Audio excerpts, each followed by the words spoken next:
Si hay algo que caracteriza a los países del centro, occidente y norte de Europa, es tanto su evidente desarrollo social y económico como sus idiomas germánicos similares entre sí, lo cual nos da un indicio de que han compartido un origen en común y que a través de los siglos han destacado por haber prevalecido al punto de dejar una importante huella tanto en el viejo continente como en todo el mundo.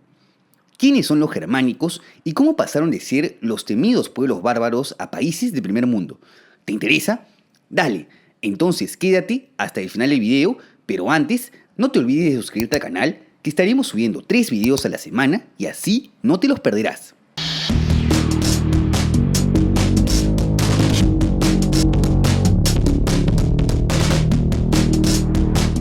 Las pruebas arqueológicas sugieren que el origen de los pueblos germánicos se dio en Escandinavia, probablemente en el actual Dinamarca, y que se fueron expandiendo progresivamente hacia el sur. Esto debido a que la cultura Hallstatt que dominó Europa Central durante la Edad de Bronce era predominantemente celta. Estos primeros grupos hablaron en su momento un idioma conocido como el proto-germánico, del cual derivan todos los idiomas germánicos que se hablan hoy en día. Es decir, fue como el latín para nuestras lenguas romances y su desaparición se estima hacia el siglo II a.C. Para ese entonces, algunos germánicos ya se habían trasladado hacia el norte, los predecesores de los actuales nórdicos, pero ninguno de estos grupos había fundado ningún estado organizado. Estos pueblos tenían su propio sistema de creencias que hoy en día conocemos como la mitología germánica. Algunos de los dioses principales fueron Woden y Frigg, similar a Odín y Freya, presentes en la mitología nórdica. La mayor parte de las leyendas y mitos de los antiguos pueblos germánicos están recopiladas en el Cantar de los Nibelungos, que en realidad fue compuesto más adelante, hacia el siglo XIII. Los primeros encuentros de los pueblos germánicos con el exterior se dieron con los romanos, siendo los cimbros y teutones los primeros en ser documentados. Sí, de estos últimos viene la denominación de los actuales alemanes y de su equipo de fútbol. El primer enfrentamiento se dio hacia el 112 a.C. en la batalla de Noreia, en la cual se impide el avance romano. No obstante, Roma continúa con su expansión por la Galia a cargo de Julio César y hacia mediados del siglo I a.C. ya habían conquistado toda la región, limitando así con los pueblos germánicos que se establecieron mayoritariamente al este del río Rin. Importante resaltar que para esto, Roma ya denominaba a esta región como Germania, de donde proviene el nombre. Hacia el 10 a.C., los romanos cruzan el Rin y someten a estos pueblos. Sin embargo, hacia el 9 después de Cristo, Roma sufre una de las derrotas más humillantes de su historia durante la batalla del Bosque de Teutoburgo, tras la cual son expulsados al otro margen del río Rin y los pueblos germánicos, más específicamente los queruscos, brúcteros y angrivarios, pudieron mantener su independencia sin que Roma pueda alguna vez asimilarlos. Por tal motivo, muchos historiadores consideran esta batalla como un punto decisivo, pues evitó que la mayoría de germánicos sean romanizados y no sufran el mismo destino que los celtas, de los cuales queda muy poco hoy en día. Nos adelantamos entonces al siglo III después de Cristo, cuando en Roma ocurre la muy conocida crisis en donde se debilita por un caos interno y las guerras civiles. Es aquí cuando comienzan las muy conocidas invasiones bárbaras, la mayor parte de ellas por parte de los pueblos germánicos que se habían mantenido indómitos y que buscaban expandirse. Desde el este, los ostrogodos se movilizan hacia Italia y Anatolia y los visigodos hacia la península ibérica. Desde el norte, los francos hacia la Galia y los vándalos hacia Iberia y luego hacia África. Y desde Escandinavia, anglos, jutos y sajones a la provincia de Britania. Es aquí cuando estos pueblos germánicos se comienzan a cristianizar, adoptando mayoritariamente en una primera instancia el arrianismo. Esta fue una corriente del cristianismo que rechaza el dogma de la Trinidad y que a la posteridad fue considerada por la Iglesia de Roma como herética. Asimismo, los pueblos germánicos se fueron dando cuenta de que para poder sobrevivir era útil el formar sus propias monarquías. Para la caída del Imperio Romano de Occidente en el 476 ya se habían formado varios de ellos. Los burgundios y posteriormente los francos en la Galia, los visigodos y suevos en Hispania, los vándalos en África, los ostrogodos en Italia y los anglosajones en Britania. De los reinos mencionados, el que más prevalecería sería el de los francos, que hacia el siglo IX se conforma como el Imperio Carolingio bajo el reinado del muy conocido Carlomagno.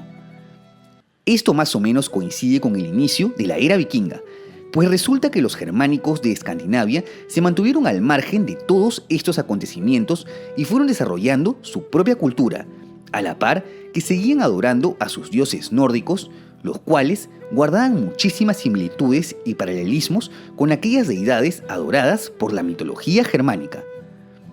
Regresando al Imperio Carolingio, este se desintegra hacia el 843 en las tres Francias. La occidental sería el germen de la actual Francia, mientras que la oriental del Sacro Imperio Romano-Germánico. De este último surgen la mayoría de estados de esencia germánica de nuestros tiempos: Austria, Alemania, Liechtenstein, Suiza, Países Bajos, Luxemburgo y Bélgica. Los anglosajones que conquistaron la isla de Gran Bretaña eventualmente forman sus reinos, que tras su unificación nace Inglaterra, que conquistaría el resto de las islas británicas. Por último, los vikingos también se cristianizan desde el siglo IX y sus respectivos earldoms también se unifican en los actuales Suecia, Noruega y Dinamarca. Y claro, varios de estos estados se forjaron en imperios coloniales de ultramar que expandieron sus idiomas y culturas germánicas por el mundo. Como ves, los pueblos germánicos han pasado por un proceso evolutivo que los ha llevado a convertirse de unos pueblos bárbaros vistos como unos incivilizados por Roma a los países más desarrollados de nuestros tiempos. Y claro, algo que los sigue caracterizando son sus respectivos idiomas parecidos entre sí y cuya clasificación nos ayuda a conocer el origen que comparten. Las lenguas germánicas tienen tres vertientes principales: las germánicas occidentales, las nórdicas y las orientales. Las primeras comprenden el franconio, hablado por los francos, y el sajón, las cuales han evolucionado en los idiomas de los países que ocuparon los territorios del reino franco y de Inglaterra, es decir, los actuales alemán, inglés, neerlandés, luxemburgués y otros idiomas que no cuentan con un estado que los represente, como el frisón o el scots. Las lenguas nórdicas son, como ya te debes imaginar, las que se hablan en Escandinavia y evolucionaron de los idiomas que hablaron los vikingos. El sueco, danés, noruego, islandés y feroés se hablan en sus respectivos países. Por último, las lenguas orientales se encuentran extintas, pues los estados basados en los pueblos que las hablaron no prevalecieron. La principal de ellas fue el idioma gótico, hablado por visigodos y ostrogodos, así como el vándalo y burgundio, cuyos estados fueron asimilados. Y claro, debido al ya mencionado expansionismo colonial fuera de Europa por parte de potencias como Inglaterra, Suecia, Dinamarca o los Países Bajos, las lenguas germánicas se han expandido al punto que entre 560 y 620 millones de personas hoy en día tienen algunos de estos idiomas como nativos. Debido a la larga historia y gran relevancia que obtuvieron los germánicos dentro del continente europeo y en el mundo, han surgido diversas ideologías, algunas buenas y otras que derivaron en terribles acontecimientos. Por un lado, tenemos la germanofilia, que ha buscado un resurgimiento de la cultura germánica, especialmente de la alemana. El pangermanismo, por su parte, busca la unificación de todos los pueblos germánicos y que terminó siendo incluido dentro de la ideología nacionalsocialista fundada por Adolf Hitler, que iba de la mano con el ideal de la raza aria, que se basó en la superioridad de los pueblos germánicos. Esta fue una de las razones por las que se provocó la Segunda Guerra Mundial, como ya debes saber. Como ves, los pueblos germánicos han tenido una evolución histórica sumamente interesante. Comenzaron por ser considerados como pueblos bárbaros para luego incursionar en Roma y formar sus propios estados que evolucionaron en los mayores imperios de Europa que salieron a conquistar el mundo. ¿Conocías acerca de sus orígenes y evolución? No te olvides de dejar tu comentario y de suscribirte al canal.